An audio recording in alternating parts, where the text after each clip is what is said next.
पंढरपूर शहरातून गणेश विसर्जना दिवशी 2 मोटरसायकली चोरीस गेल्या होत्या। त्याचा मागोवा घेत पंढरपूर शहर पोलीस ठाण्याकडील गुन्हे प्रकटीकरण शाखेचे पोलीस अधिकारी व अंमलदार हे तपास करत सांगली येथे गेले। त्यानंतर गोपनीय माहिती मिळाली की आरोपी फिरोज नबीलाल मुल्ला वय 29 राहणार जुळेवाडी तालुका तासगाव जिल्हा सांगली, उद्धव प्रताप मिले वय 55 राहणार तांदुळवाडी तालुका माळशिरस जिल्हा सोलापूर यांनी फेब्रुवारी आणि सप्टेंबर मध्ये एकूण 4 मोटरसायकली चोरल्या आहेत। त्या अनुषंगाने सदर आरोपीस 29 सप्टेंबर रोजी ताब्यात घेऊन विश्वासात घेऊन चौकशी केली असता त्यांनी पंढरपूर शहर पोलीस ठाण्याकडील एकूण 4 गुन्ह्यांची कबुली दिल्याने येथील 4 गुन्हे उघडकीस आले आहेत। एकाच तपासात 4 गुन्हे उघडकीस आल्याने शहर पोलिसांमध्ये चैतन्य पसरले आहे। ही कामगिरी पोलीस अधीक्षक अतुल कुलकर्णी, अप्पर पोलीस अधीक्षक प्रीतम कुमार यावलकर, सहाय्यक पोलीस अधीक्षक प्रशांत डगळे, वरिष्ठ पोलीस निरीक्षक विश्वजित घुडके, पंढरपूर शहर पोलीस ठाणे यांच्या मार्गदर्शनाखाली गुन्हे प्रकटीकरण शाखेचे सहाय्यक पोलीस निरीक्षक आशिष कांबळे, राजेश गोसावी, पोलीस हवालदार सिरमा गोडसे,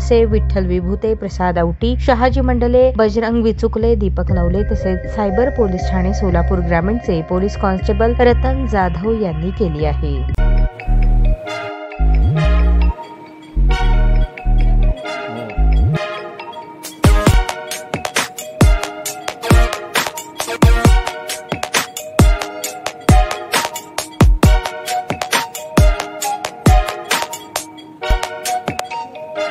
सोलापूर शहरातील सुप्रसिद्ध हॉस्पिटल म्हणजे सेंट्रल मल्टी स्पेशालिटी हॉस्पिटल मागील अनेक वर्षापासून सेवा बजावत आहे। 24 तास इमर्जन्सी सर्व्हिस, मॉडर्न टेक्नॉलॉजी, अनुभवी डॉक्टर्स तसेच अत्याधुनिक तंत्रज्ञान सुविधांनी सुसज्ज स्त्रीरोग प्रसूती विभाग, ऑर्थोपेडिक विभाग, मेडिकल विभाग आणि इतर एकमेव नाव म्हणजे सेंट्रल मल्टी स्पेशालिटी हॉस्पिटल। पत्ता गणेशपेठ शॉपिंग सेंटर, मंगळवार बाजार, सोलापूर।